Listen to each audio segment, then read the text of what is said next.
Hello, my name is Russell Myers, independent for U.S. President for 2024.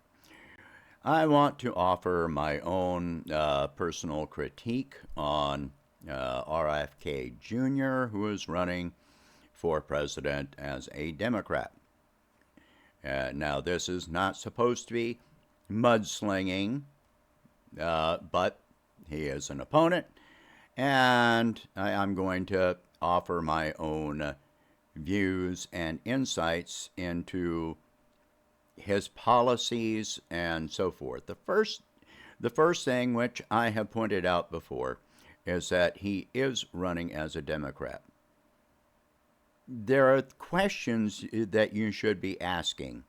He is 68 years old and comes from a highly politically active family.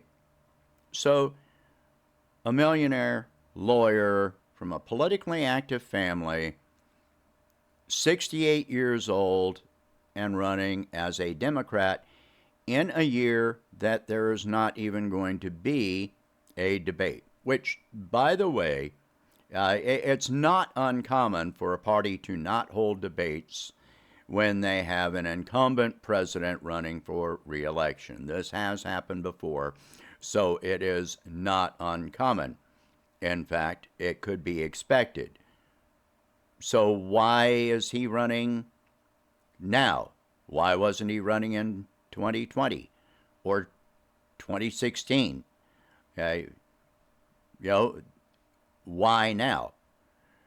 So that's something you really should be asking. So let me go to a few things here. All right. So I'm going to give you a comparison between his policies or proposals and my own. So this is his page, which is Kennedy24.com. The first thing I want you to look at are his priorities.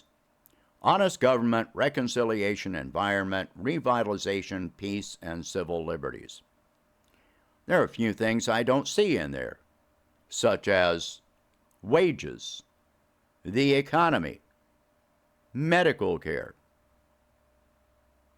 Why aren't these up there? Well, you do find these things out in interviews that he has been in.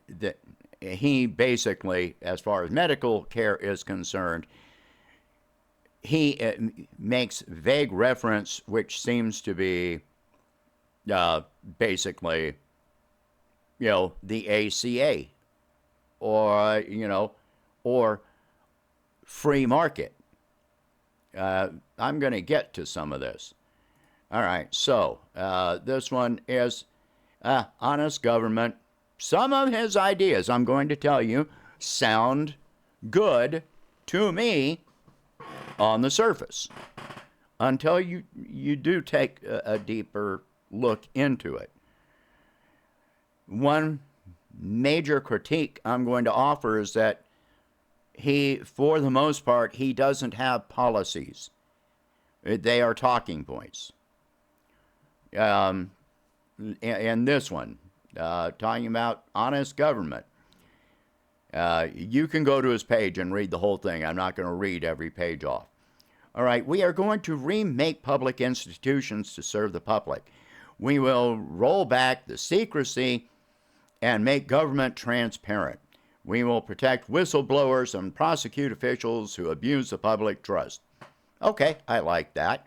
We will rein in the lobbyists and slam shut the revolving door that shunts people from government agencies to lucrative positions in the companies they were supposed to regulate and back again. We will get money out of politics. How are you going to do that? How are you going to do that? I state very clearly that I am in favor of publicly funded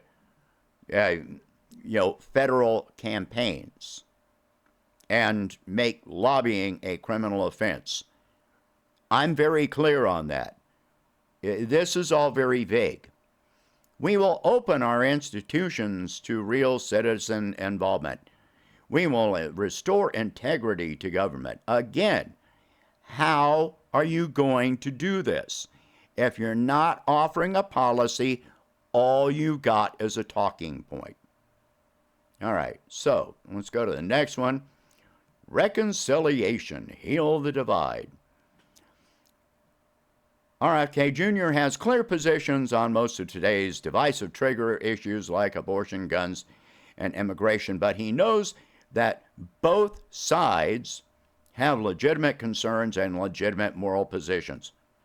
Both sides. Okay, so he's talking Democrat and Republican.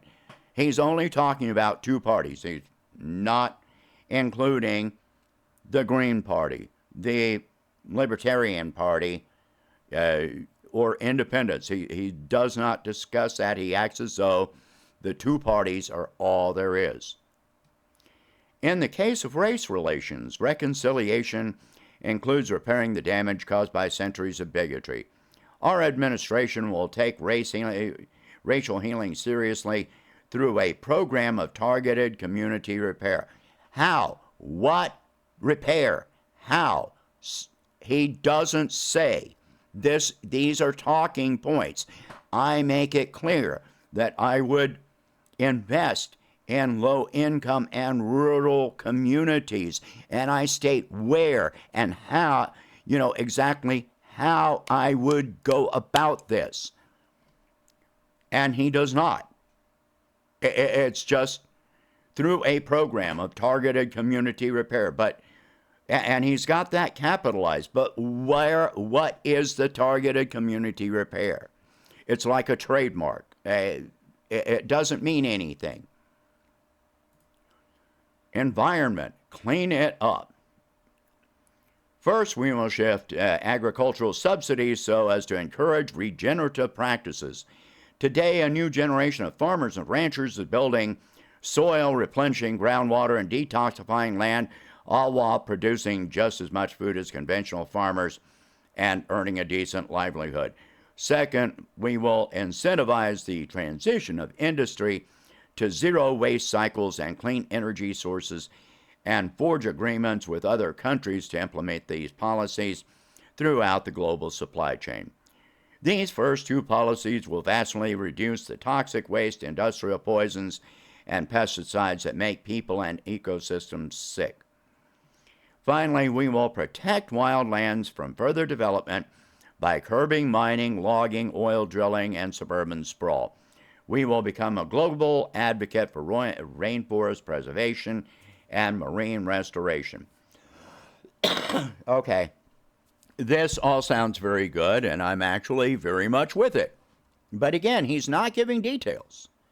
How are you going to do this with the farming? How are you going to, what agreements with other countries? All of this. Yes, okay, curbing mining, logging, oil drilling, and suburban sprawl. Okay, that's actually something specific. I give him credit for that, and this sounds very good. But, again, most of it is just very vague and non-committal in the long term. It's like a non-binding resolution. It's not actually a platform policy. All right.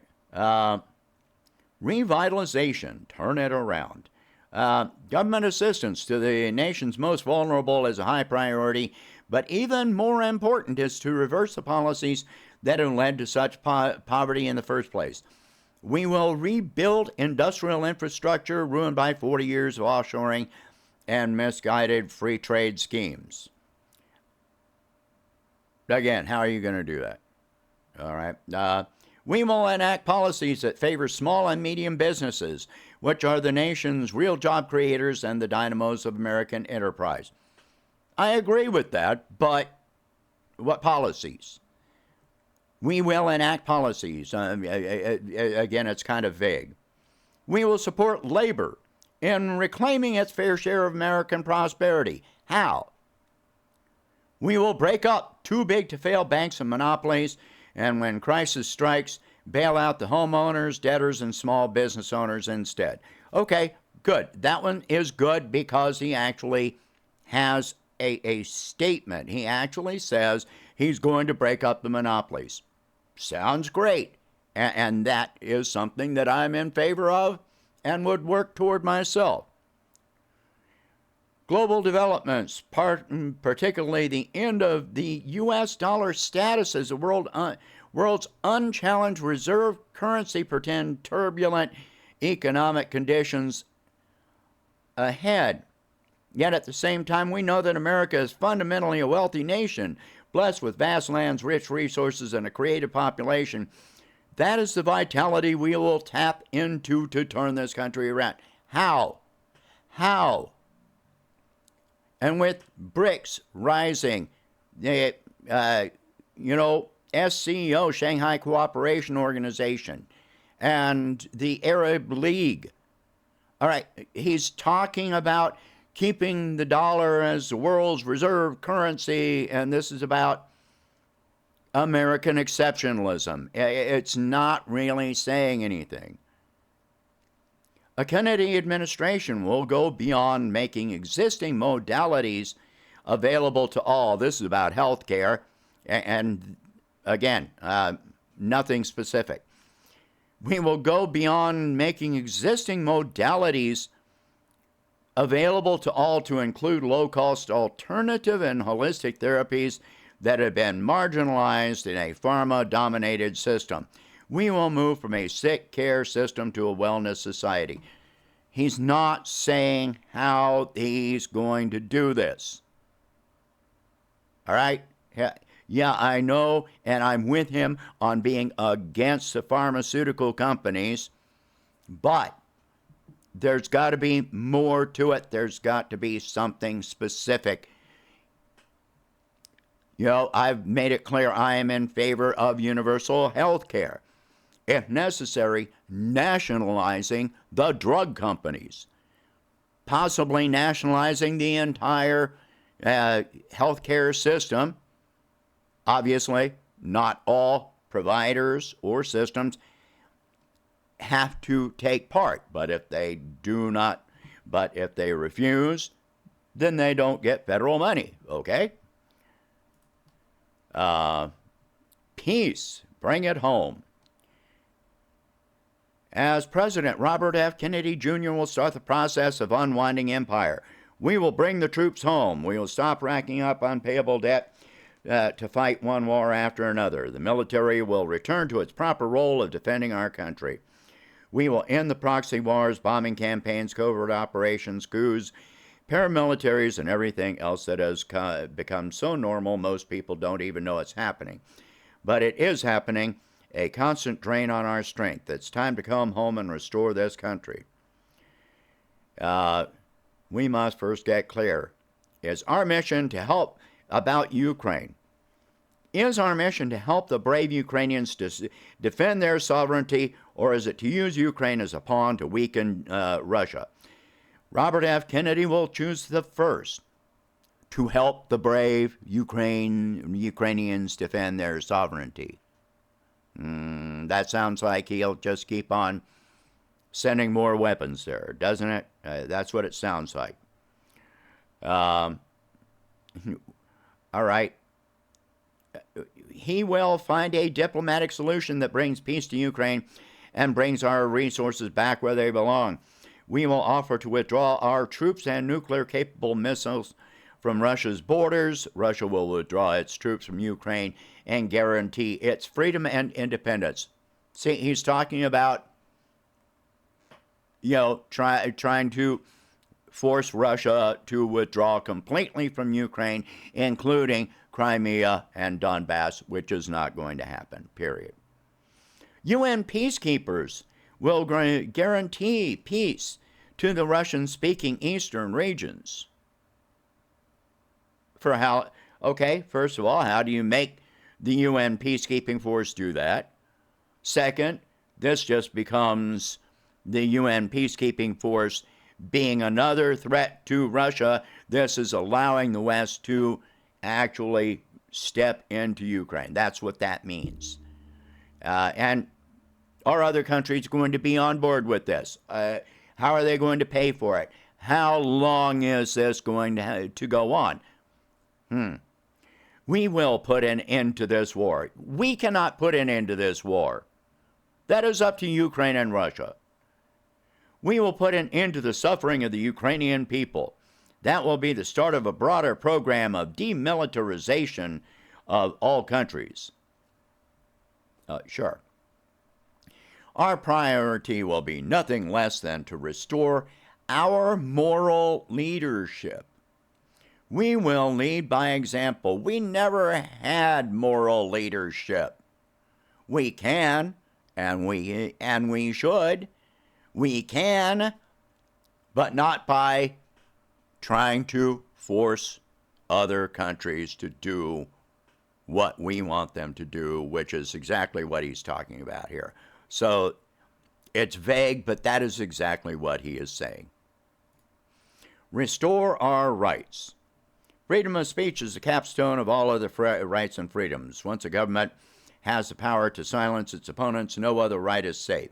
We will therefore dismantle the censorship industrial complex, pardon me, in which big tech censors, deplatforms, shadow bans, and algorithmically suppresses any person or opinion the government asks them to. We will respect the right to privacy and freedom from unreasonable searches and seizures by ending mass surveillance of American citizens and the abuse of civil asset forfeiture.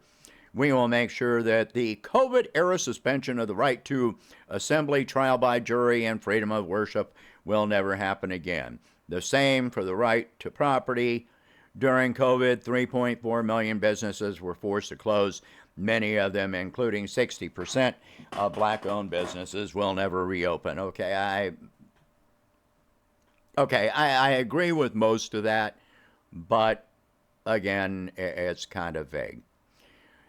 We will end the failed war on drugs. Well, I already had that policy last year, okay? And grant amnesty to nonviolent drug offenders. We will shut the school-to-prison pipeline and transition prisons away from a punishment paradigm to a rehabilitation paradigm. Prisons will be an intervention and a life gone wrong and a way to prevent offenders from harming others again. Again, these are all things I'm in favor of, but I'm a lot more specific about it. These all do sound like talking points. But there's another point to make here. All right, instead of defunding the police, we will transform the police. We will incentivize them to prevent violence, not make unnecessary arrests. We will train them in de-escalation and mediation skills and partner them with neighborhood organizations. This is all nice, sounds nice and good. But for the most part, policing is a municipal or state responsibility, not federal government. You can set up programs that stop sending our police to Israel to, learn policing. We can make policies that and so forth, and we can provide the guidelines and funding for additional resources like mental health care and drug addiction treatment and so forth. We can do that, but we cannot make municipalities or states implement them. All right, so let me get to this. All right. He's about the economy. We don't have fair market capitalism. We have corporate crony capitalism where the rules are written by billionaires and incumbents and large corporations to stack the deck against the middle class. All right. He just admitted to being a libertarian running as a Democrat. This is what this is actually saying. There is only one form of capitalism, and it always leads to the same logical conclusion. That's why Karl Marx could predict where we are at today when he was writing over 150 years ago. All right, government should create rules that make Americans able to do well for themselves by doing good by each other instead of forcing Americans to do well by poisoning each other and hurting each other and privatizing the commons. I believe in as little government as possible, but we need government there to be on the side of the little guy rather than on the side of Wall Street and the big corporations. As little government as possible. Okay, how is he going to create rules that make Americans able to do well for themselves? How? These are all vague talking points, but every bit of it, this is libertarian speak. So he is a libertarian running as a Democrat. And that should terrify you. Restore free market capitalism for the environment. All right, so he was at the Sustainable Operations Summit in Pasadena, California. And he said, show me a polluter and I'll show you a subsidy. Implying that the biggest polluters in the environment are actually subsidized by the taxpayer. Crony capitalism is when the government and corporations collude to divert taxpayer dollars, grants or subsidies, and or create laws that benefit the given corporation. If free market capitalism is upheld, no such collusion between government and corporation is even possible. I agree with cutting corporate subsidies. But other than cutting subsidies, what is he saying? Kennedy closed the evening by saying we need to restore free market capitalism by getting rid of crony capitalism where the corporate and government cheats the marketplace. Free market capitalism will not only help us catch the polluters, but it will provide an opportunity toward prosperity for us all. Again, this is all libertarian speak. So, what I ask people to do is take a look at my own policies, compare them. Okay, look at his page, look at my page. I'm very specific about how I would create millions of living wage government jobs, which would make the private, sector have to compete wage-wise and benefit-wise to attract workers. So, living wage jobs benefit our communities. Many of those jobs would be working on the environment, medical care for low-income and rural communities. The more you have living wage jobs, the more you increase the tax base, which helps to perpetuate such a system. Tax reform to tax the wealthy.